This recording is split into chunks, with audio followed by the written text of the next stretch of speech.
दोस्तों, आज मेरा सवाल आपसे है, लोकतंत्र में किसी भी संस्था पर सवाल उठाना उसे ट्रांसपेरेंट बनाना होता है या फिर उसको बदनाम करना होता है? बताइए आपका जवाब क्या है, नीचे कमेंट करके और पूरी ईमानदारी सच्चाई के साथ बताइएगा। अब देखिए, मेरे हिसाब से मैं आपको बता दूं कि लोकतंत्र में जब भी किसी संस्था से सवाल किया जाता है ना, तो उसकी जवाबदेही को और पुख्ता किया जाना इसका मतलब होता है, उसको ट्रांसपेरेंट बनाना होता है। उसका मतलब ये नहीं होता कि हम उस संस्था को बदनाम कर रहे हैं। अब 272 लोगों को ये लगता है, 272 वो लोग जो देश की ब्यूरोक्रेसी में काम कर चुके हैं, जो देश के प्रतिष्ठित पदों पर तैनात रह चुके हैं, इन लोगों को लगता है कि राहुल गांधी इलेक्शन कमीशन से सवाल कर रहे हैं, मतलब राहुल गांधी इलेक्शन कमीशन को बदनाम कर रहे हैं। तो क्या आपको भी ये लगता है?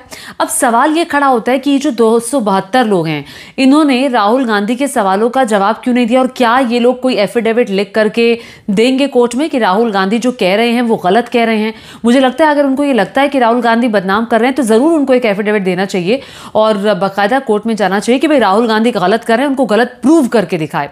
अब Rahul Gandhi leader of opposition, अगर देश में लीडर ऑफ ऑपोजिशन सवाल नहीं करेगा तो देश में कौन सवाल करेगा? देश का मीडिया, जिसको लगातार कहा जा रहा है, आरोप उस पर ये लग रहे हैं कि भैया वो तो सरकार की भाषा बोल रहे हैं, गोदी मीडिया का काम कर रहे हैं, यही कहा जा रहा है ना। अब देश की मीडिया सवाल ना करे, अब देश की जुडिशरी पर वैसे ही सवाल उठ रहे हैं, तो क्या देश का जो लीडर ऑफ ऑपोजिशन है वो भी सवाल ना खड़ा करे, वो भी सवाल ना पूछे?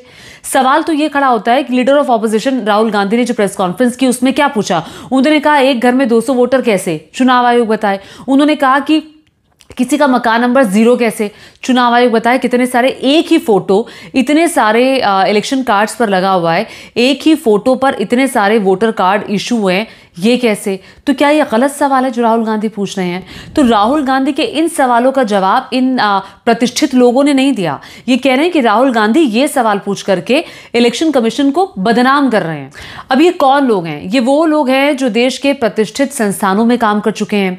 16 तो इसमें वो हैं कि जो पूर्व जज रह चुके हैं, 123 नौकरशाह रह चुके हैं, इसमें कुछ एम्बेसडर भी रह चुके हैं जो कि फॉर्मर एम्बेसडर रह चुके हैं, और 133 पूर्व सैन्य अधिकारी हैं। इन सब ने, यानी कि देश के सिस्टम को वो बहुत अच्छे से समझते हैं, देश के सिस्टम को गहराई से समझते हैं। इन लोगों ने चिट्ठी इस बात के लिए नहीं लिखी कि देश के सिस्टम को और कैसे दुरुस्त किया जाए, देश की लोकतांत्रिक प्रक्रिया को और कैसे मजबूत किया जाए, जिससे लोगों का विश्वास इन संस्थाओं पर बढ़े, इसलिए चिट्ठी नहीं लिखी। ये चिट्ठी लिख रहे हैं, अरे राहुल गांधी ने इलेक्शन कमीशन से सवाल क्यों पूछ लिया, इलेक्शन कमीशन को बदनाम करने की राहुल गांधी कोशिश कर रहे हैं। इलेक्शन कमीशन जवाब नहीं दे रहा है। इलेक्शन कमीशन कोई प्रेस कॉन्फ्रेंस करके ये नहीं बता रहा कि अच्छा महाराष्ट्र के लिए, हरियाणा के लिए, बिहार के लिए राहुल गांधी इतना कुछ बोल रहे हैं, वहां पर कोई वोट चोरी नहीं हुई है। इलेक्शन कमीशन कुछ नहीं बोल रहा। ये 272 लोग सामने आते हैं, और ये 272 लोग कौन है? आरोप ये लग रहा है इन 272 लोगों में कुछ नाम ऐसे हैं जो कि गवर्नमेंट के बेनिफिशियरी रह चुके हैं, यानी कि रिटायर होने के बाद वो देश के अलग अलग संस्थानों में उन्होंने काम किया, उन्हें नियुक्त किया गया। कोई हो सकता है राज्यपाल रहा हो, कोई हो सकता है किसी बड़े नेता का रिश्तेदार रहा हो। मैं बताऊंगी कुछ नाम ऐसे हैं, लेकिन उससे पहले ये जान लीजिए उन्होंने ये खुला खत कहाँ लिखा, किसे लिखा। देश के लिए भी ये खत है ताकि देश का हर व्यक्ति ये खत पढ़ सके, और राहुल गांधी के लिए बाकायदा ये खत लिखा गया। अब देखिए इस खत में क्या कहा गया है। पत्र में कहा गया है कि राजनीतिक हताशा को छिपाने के लिए संस्थाओं को निशाना बनाया जा रहा है। कांग्रेस ने चुनाव आयोग पर भारतीय जनता पार्टी के साथ मिलकर काम करने के आरोप लगाए थे। पत्र में कहा गया है कि हम समाज के वरिष्ठ नागरिक हैं और इस बात पर चिंता जाहिर करते हैं कि भारत का लोकतंत्र पर हमला किया जा रहा है। यह हमला बल से नहीं बल्कि इसकी संस्थाओं पर जहरीली बयानबाजी के जरिए किया जा रहा है। कुछ राजनेता कोई वास्तविक नीति विकल्प पेश किए बगैर अपनी नाटकीय राजनीतिक रणनीति में उकसावे और निराधार आरोपों का सहारा ले रहे हैं।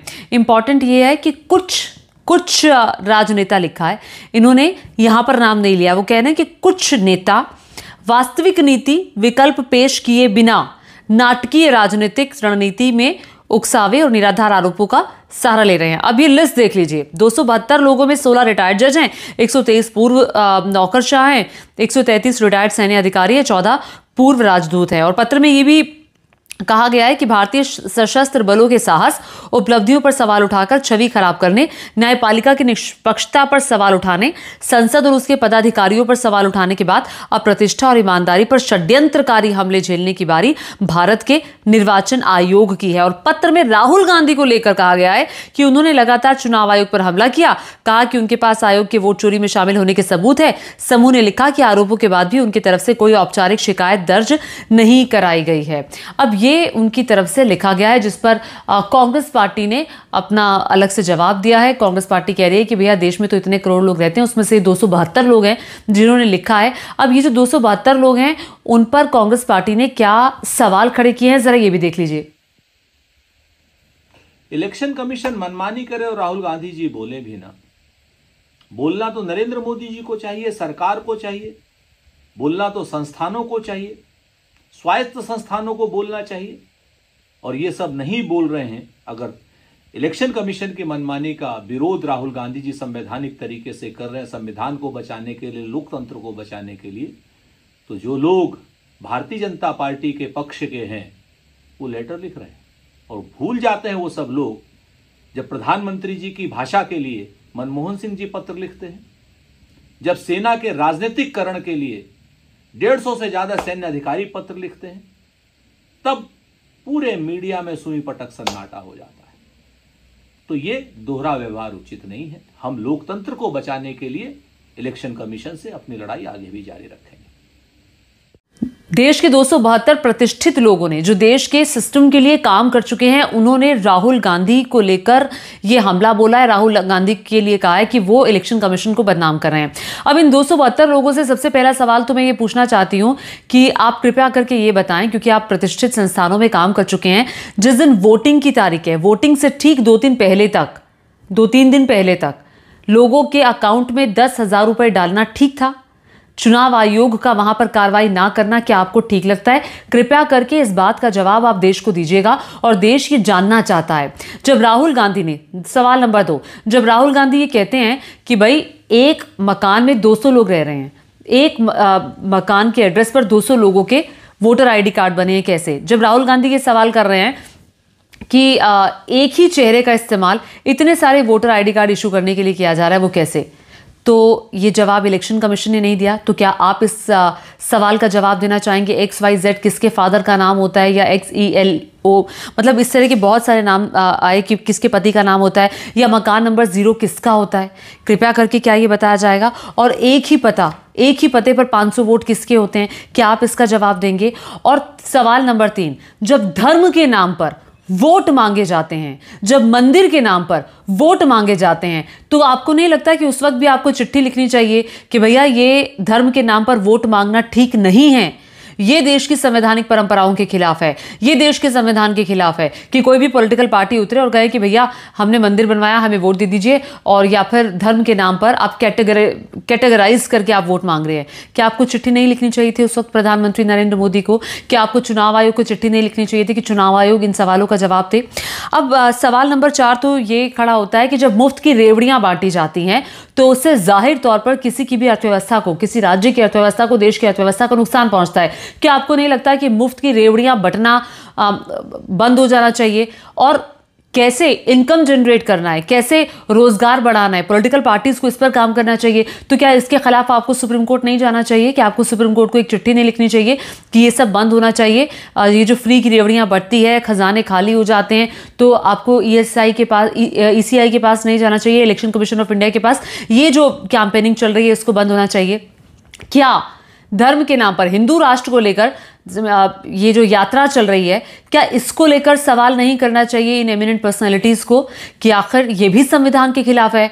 मतलब हिंदू राष्ट्र की मांग, ये तो संविधान की मूल भावना के खिलाफ है। क्या आपको एक चिट्ठी नहीं लिखनी चाहिए थी? ये यात्रा नहीं निकलनी चाहिए थी? ये गलत मकसद से निकली हुई यात्रा है।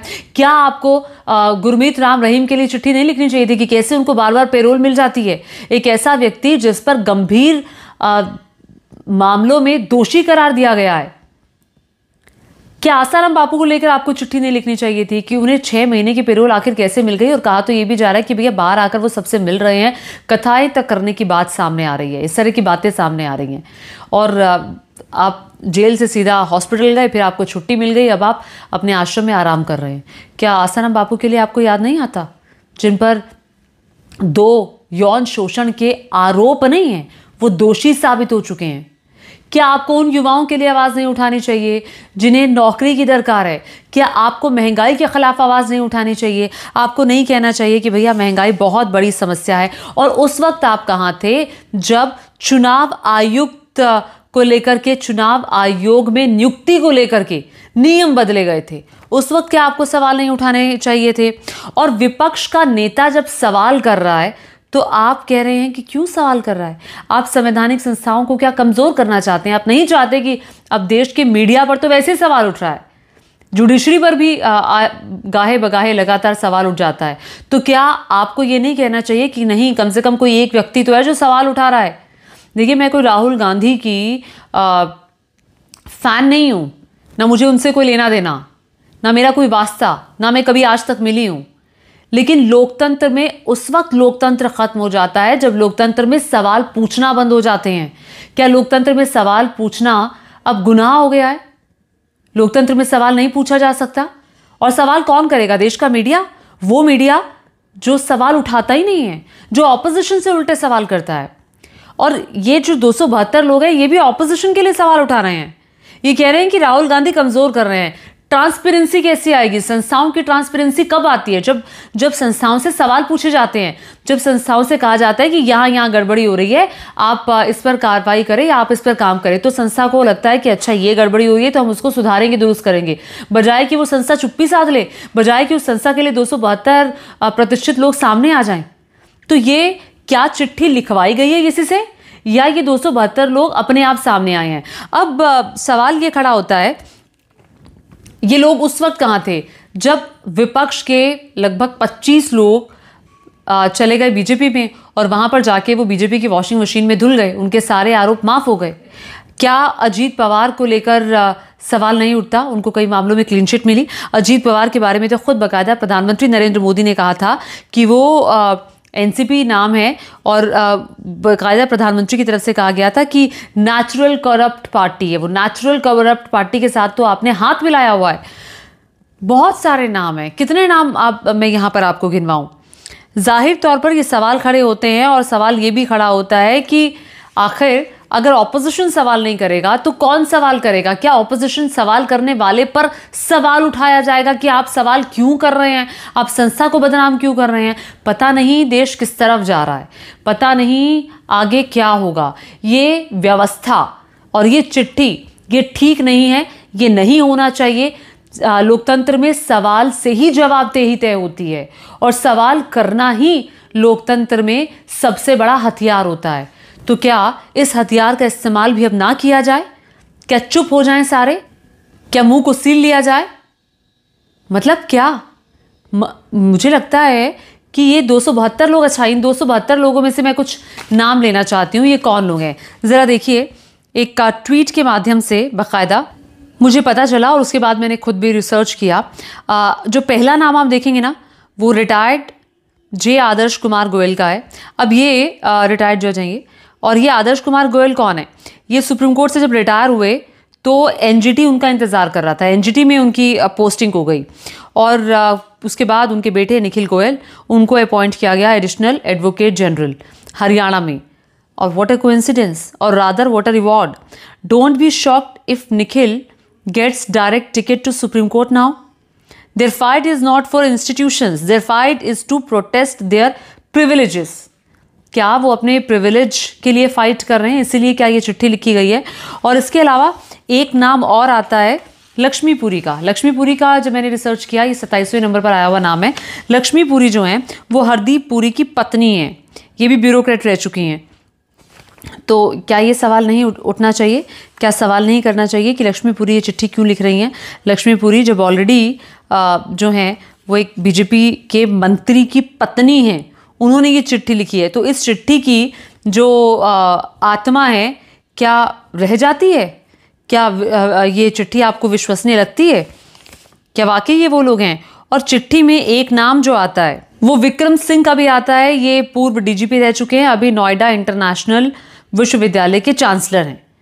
तो इन लोगों ने चिट्ठी लिखी है। अगर आप, और ये जो लिस्ट मैं आपको दिखा रही हूँ, अगर आप इस लिस्ट की रिसर्च करेंगे तो आपको ये पता चल जाएगा। अब बताइए, क्या देश का एक न्यूट्रल व्यक्ति मैं बोल रही हूँ, एक ऐसा व्यक्ति जिसको सब कुछ जानने का अधिकार है, उसको ये जानने का अधिकार नहीं है कि क्या वो वोट जिसे दे रहा है ये वोट उसको ही जा रहा है? क्या उसको ये जानने का अधिकार नहीं है कि अच्छा वोटिंग लिस्ट में क्या इस तरह की धांधली हो रही है, कोई आरोप लगा रहा है? क्या ये दूध का दूध पानी का पानी करना चुनाव आयोग की जिम्मेदारी नहीं है? मतलब आप जवाबदेही को खत्म करना चाहते हैं? आप किसी भी संवैधानिक संस्था का असल नुकसान कौन चाहता है? ये 272 लोग नुकसान चाहते हैं या राहुल गांधी नुकसान चाहते हैं? बताइए आप जरा। मतलब इस चिट्ठी पर को लेकर के बहुत तरह की राय सामने आ रही है। सोशल मीडिया पर भी लगातार चर्चा हो रही है, लोगों की रिएक्शन सामने आ रहे हैं। बहुत सारे लोगों का गुस्सा भी इस पर निकला है कि ये ठीक नहीं है, देश के लोकतंत्र के लिए ठीक नहीं है। ये ऐसे में जवाबदेही जो है वो खत्म कर देंगे। 4 लोगों के घर में 108 वोटर दर्ज हैं। एक व्यक्ति हैं कृष्णाकांत, वो लिख रहे हैं जिन 272 नमूनों ने चिट्ठी लिखी है उनमें से कोई इसका जवाब दे सकता है? देश भर में लोकतंत्र को रौंदने वाला ये अपराध कौन कर रहा है? क्या पूर्व हो चुके लोग भी इस कुकृत्य में शामिल हैं? एक और व्यक्ति, मतलब बहुत सारे रिएक्शंस हैं और मैं चूंकि वो इसलिए भी नहीं दिखा रही हूँ कि कई ऐसे रिएक्शंस हैं जिसमें भाषा की मर्यादा नहीं है। एक अक्की सेरा है, वो लिख रहे हैं पत्र लिखने वाले 272 लोग बस इतना साबित करते हैं कि सत्ता की चौखट पर दलालों की भीड़ लंबी है। चुनाव आयोग की कमजोरियां उन्हें नहीं दिखती, लेकिन विपक्ष की हर सांस पर टिप्पणी तैयार रहती है। लोकतंत्र के पहरेदार वही बन रहे हैं जिन्हें सबसे पहले आईना देखना चाहिए। मुझे तो लगता है कि ये 272 लोग शायद प्रधानमंत्री नरेंद्र मोदी को चिट्ठी लिखते तो ज़्यादा अच्छा होता, ये कहते हुए कि प्रधानमंत्री जी हम इन क्षेत्रों में काम कर चुके हैं और हमें लगता है इन क्षेत्रों में अगर हम अमुक जगह पे सुधार करेंगे तो फिर देश की लोकतांत्रिक व्यवस्था और मजबूत होगी, देश और बेहतर कर पाएगा। हम इन जगहों पर अगर काम करेंगे तो और रोजगार पैदा होंगे। अगर ऐसा किया जाएगा तो महंगाई कम होगी। अगर वैसा किया जाएगा तो देश की संवैधानिक संस्थाओं की जिम्मेदारी नागरिकों के प्रति बढ़ेगी। अगर ये करेंगे, अगर इलेक्शन कमीशन जवाब देगा तो ये बहुत अच्छा होगा। लोकतांत्रिक व्यवस्था और वोटिंग प्रणाली में लोगों का भरोसा पहले के मुकाबले बढ़ेगा।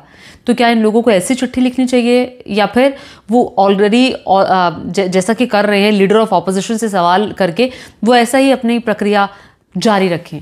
आपको क्या लगता है नीचे कमेंट करके जरूर बताइएगा और साथ ही साथ मेरे चैनल को सब्सक्राइब करना मत भूलिएगा। अगर वीडियो अच्छा लगा हो तो शेयर भी जरूर करिएगा। धन्यवाद।